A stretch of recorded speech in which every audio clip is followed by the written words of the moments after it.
Ladies and gentlemen, boys and girls, it is so good to be doing this again after such a long hiatus.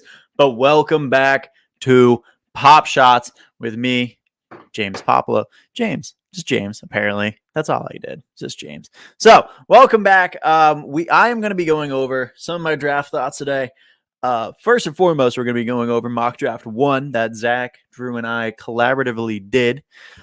We'll bring that up in just a sec. I just want to thank you all again for being here and supporting us as usual. So let's go over it. Let's do this. Bam. Bam.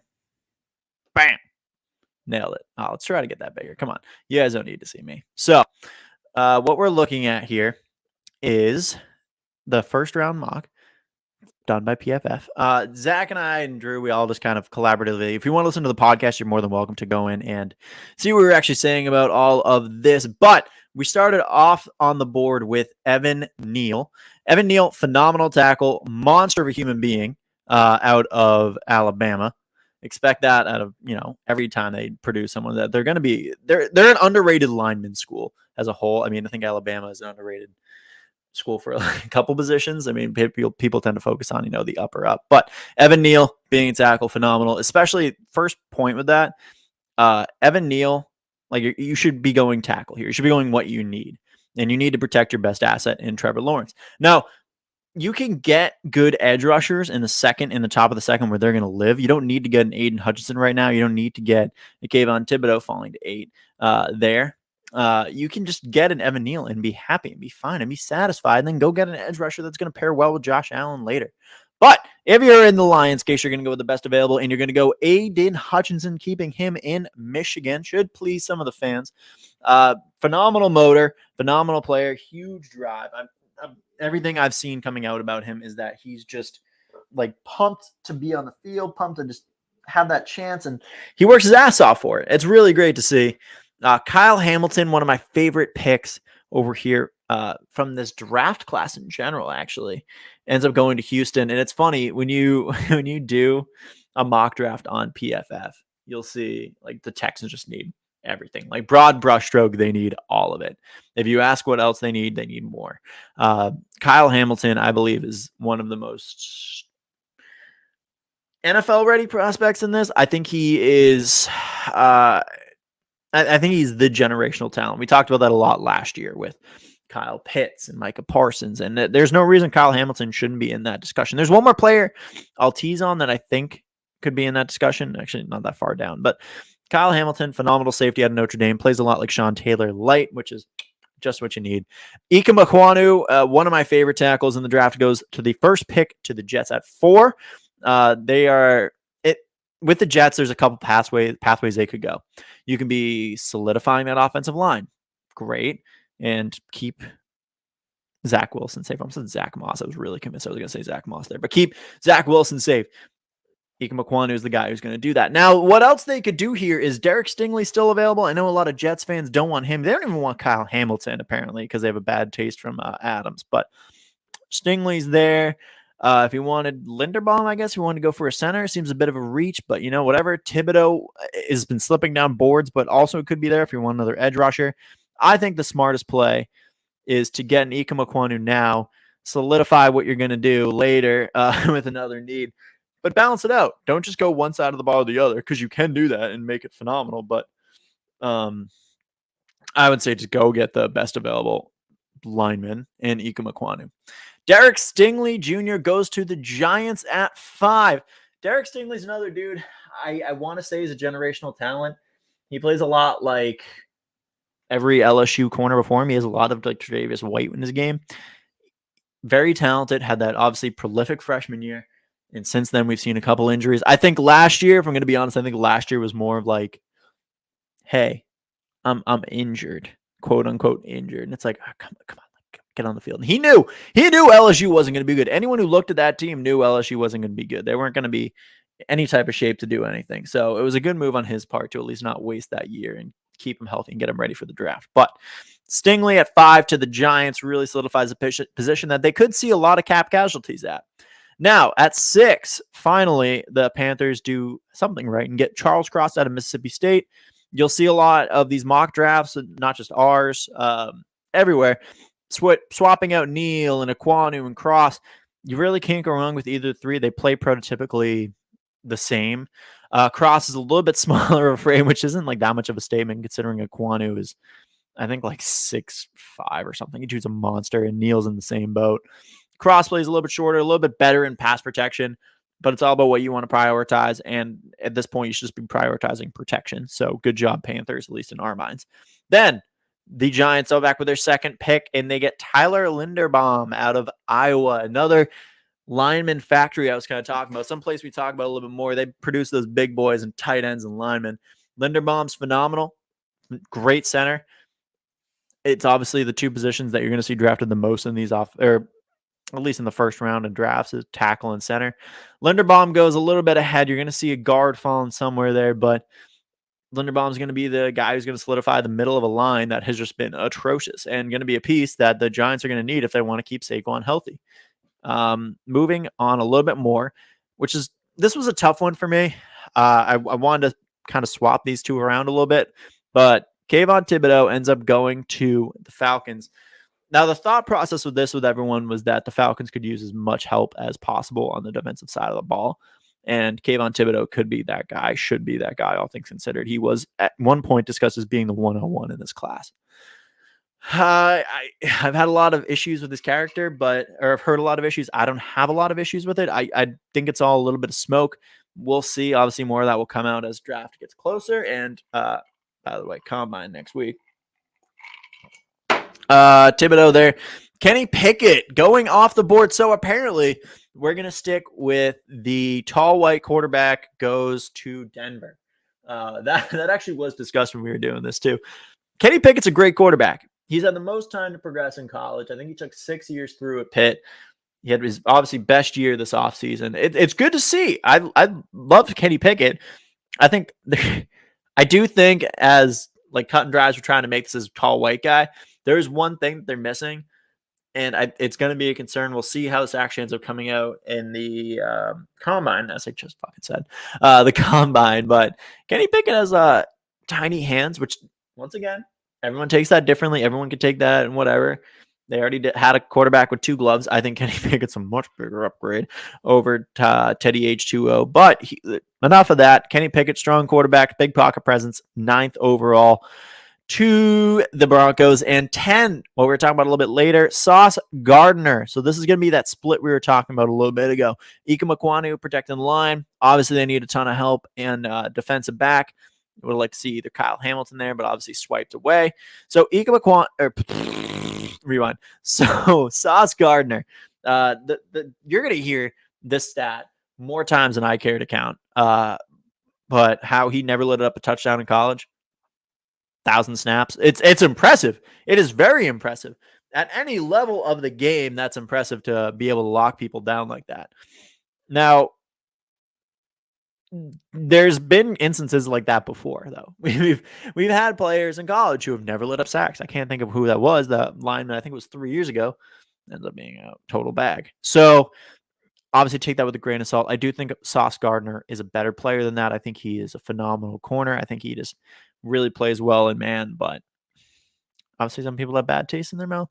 I think Sauce will be great. Malik Willis, anyway, goes number 11 overall to Washington. A lot of Washington fans, including Joe, who I talk to often, no big deal, flex on him, said that he would love someone like Malik Willis to end up there. Malik Willis, bigger than I thought, standing at over 6 feet. He just seems smaller on TV. Could use some work in the pocket. Tends to just like to, at least obviously not. Let me stop and preface something. Every bit of, scouting I do is just like quick judgments and, this like the, whoa, yeah, like average fan factor. I am no way an NFL scout, not even close. But I'm a dude who really likes watching football and really, considerably hits on more draft picks than I miss on. But when I miss big. Usually when I miss, it says I'm not as big on a guy.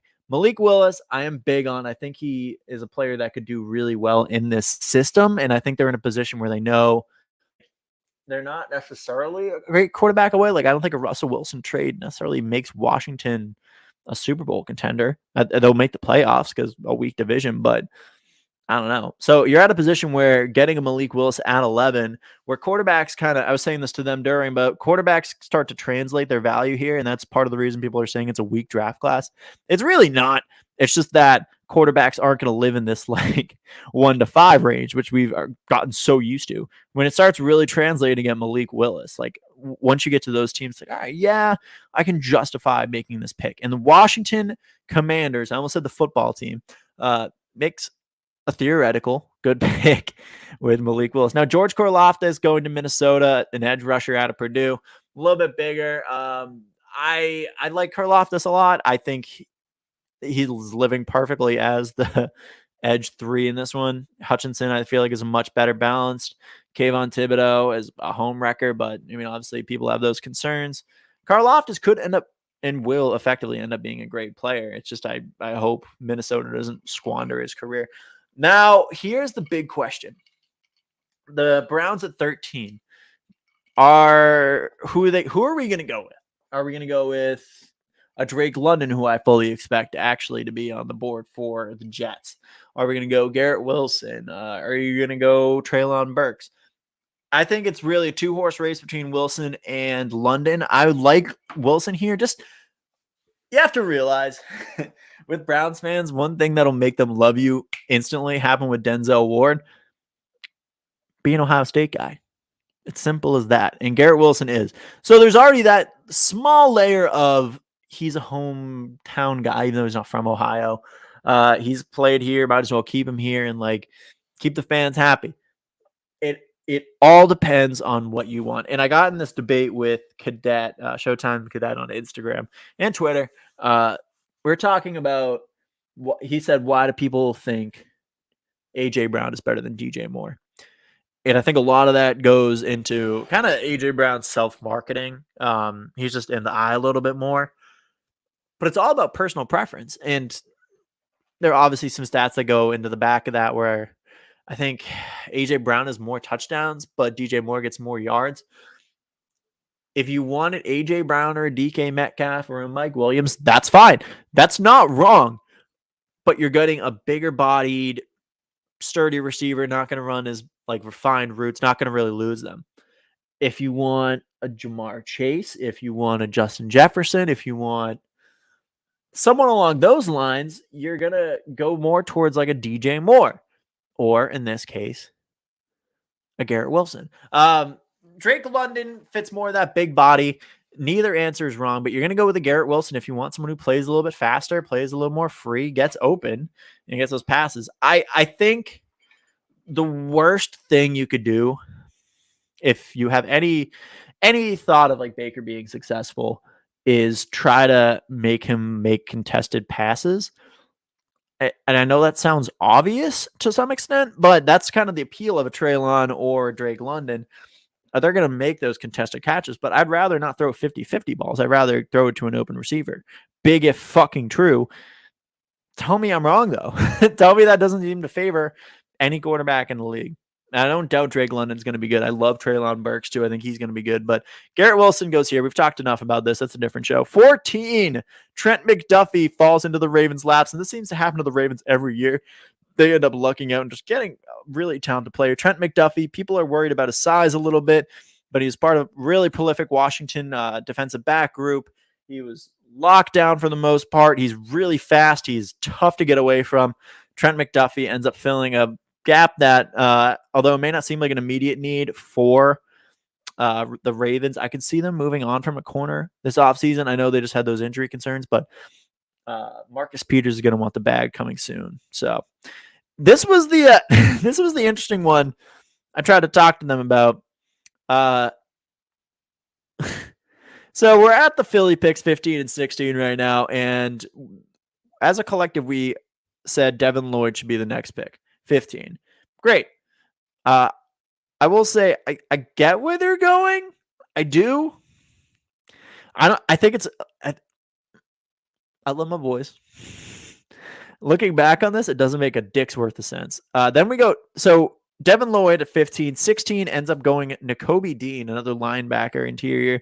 Although I do believe they do split out wide a little bit more. But out of Georgia, it could work. I could just be an idiot, but it's just an interesting play. So we're going to move forward, and we're going to talk about 17. During this, I mentioned that I think Mike Williams will still be a Charger. I don't expect him to go anywhere. Now, that being said, we put them as having Drake London at 17. I personally, this is where the draft gets weird because this draft is fun because you can kind of draft for need. There are some great players you're going to fall because of that, consequentially. But Drake London seems to play, like I said, kind of closer to Mike Williams. So if you're signing Mike Williams and you have Drake London, I don't necessarily get the appeal. But he's a great receiver. So maybe make that work. Maybe make it happen. Him and Keenan Allen. It's great. It sounds entertaining. I just don't fucking understand. I think they'd be better off getting a Chris Olave a little bit later, maybe moving backwards in that pick. Anyway, next pick is 18, and that goes to Sam Howell of North Carolina to the Saints. I know I got a little confusing there. The Saints are obviously going to be in the market for a quarterback this offseason. Although they would like to bring James back, I do think this is a good year to at least get a quarterback in there and develop them a little bit more, especially with the lack of a better term shit show that happened this offseason with your coaching staff. Sam Howell, specifically one coach, but Sam Howell, huge arm, howitzer an arm, runs like a fullback, which is very weird. You'll see him like dip through a little bit more and like not afraid to drop his shoulder. Can bite him in the ass, but he ends up being the quarterback of the future in our minds for New Orleans. The next pick for the Eagles is 19, and we're here, and we're going to go Andrew Booth Jr., get a cornerback out there to help Darius Slay out. Fits the body type, fits the coverage. You need more than just Slay. That's not a secret to anybody. But after that, we're going to go 20, and we had the decision here. This is another decision point. Steelers are on the board. Do you go in the trenches and build up and get a good lineman and do what you can do? Or do you get the quarterback that you think could be the quarterback of the future? Now, that being said, with Kenny Pickett, Malik Willis, and Sam Howell off the board, I have a hard time buying them into any quarterback. I did actually mention, oh no, it's a little bit later. Rewind. Okay, so a couple of rewinds already in this episode. Andrew Booth Jr. would be a great fit for there. We're talking about the Steelers though. Bernard Raymond out of Central Michigan ends up being the pick off the board. Bernard Raymond's a monster. He's a huge dude. I think he was enlisted at one point. I don't necessarily believe in him falling this far. I could see the Eagles honestly grabbing him with an aging line. But the Steelers make a good move here to solidify and at least protect Mason Rudolph, I guess, for a year, which is great for James, weird for Steelers fans. 21, we're talking about the Patriots, and we decided to go Jameson Williams, which Zach said you don't necessarily have to be in a win now mode to get Jameson Williams. If you look at their first few games, it's going to be a rough start. Sorry, rephrase that. I haven't looked at their first few games, but either way, it's going to be a rough start for Jameson Williams as he recovers from an ACL tear. I also don't know if I believe in the Patriots drafting here at 21. I could see them moving that pick to get something they want, or I could see them not drafting wide receiver. I guess maybe moving forward or back, because I would love to see Devin Lloyd in New England. I would hate it as an AFC contentious, but I just think N'Keal Harry's left such a bad taste in their mouth. You don't see anyone but Jameson Williams go in that spot. But moving forward, next spot is 22 to the Raiders. Chris Olave, the slick wide receiver that was part of the duo I was talking about earlier with Garrett Wilson and Smith and Jiba. Chris Olave, phenomenally smooth route runner. Could really fit in. Hopefully open the field for other players. Open the field for the Bryan Edwards, Hunter Renfrow / Darren Wallers of the world. Just those three. I think he would make a great complimentary piece for all of them. Anyway, next up, we got 23 on the board. Cardinals. I almost like California's. Kenyon Green out of Texas A&M. The first guard goes off the board. I think he's very strong. I like Kenyon Green a lot. I think you could honestly, you should be going line if you're the Cardinals here. And obviously, right after that, Trevor Penning goes to the Cowboys, which is not obvious to to anybody who's just listening to this. But with the Cardinals, I honestly would be willing to move that and like gain some picks later and wait on like Zion Johnson or something like that. Penning ends up going to Dallas, solidifying that line that needs help. Now 25, we went Devontae Wyatt, the interior out of Georgia. I think he's the best tackle in this class. And I know there's a lot of people that will go with the Jordan Davises. Jordan Davis, or I don't want to keep saying this like there's plural of these people. I'm sorry to everybody right now, but Jordan Davis is a phenomenal defensive tackle, but he's really only useful in like stuffing gaps, which I guess you want a defensive tackle to do, and run. As far as pass, like he doesn't seem to get through as much. A couple moves and you're away from him. It's not what you want. Devontae Wyatt has a much more diverse profile, a little bit dramatically, leaner body type, plays a little bit more like that strong defensive tackle we've been looking at. And first surprise of the board, I think. I wanted to put him a little bit earlier. At 26, Jermaine Johnson II out of Florida State, who had a phenomenal Senior Bowl. I don't even think did the last day of practices.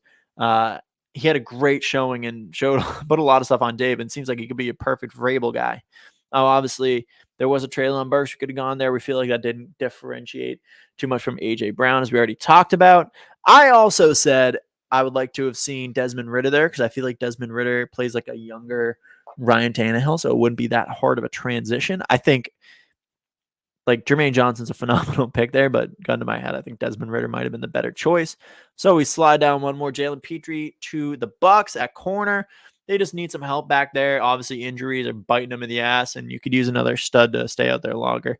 Treylon Burks. Wow. The Packers finally draft another wide receiver instead of Amari Rodgers. But we got Treylon Burks to the Packers.